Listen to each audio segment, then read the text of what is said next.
Robert Kwok Hock Nien kekal menerajui senarai 40 individu terkaya Malaysia 2015 untuk 14 tahun berturut-turut. Menurut majalah perniagaan Malaysian Business, kekayaan taikun perniagaan itu bagaimanapun merosot kepada 41.35 bilion ringgit berbanding 54.48 bilion ringgit pada 2013.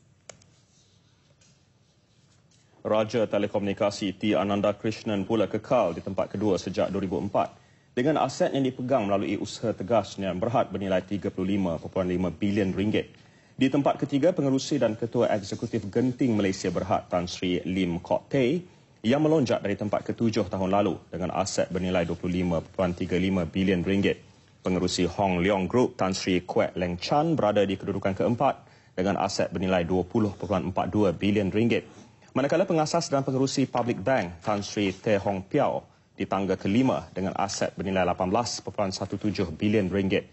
Tan Sri Syed Mokhtar Al-Bukhari pula kekal sebagai bumi putra terkaya dalam senarai tersebut meskipun asetnya susut daripada 11.07 bilion kepada 5.23 bilion ringgit.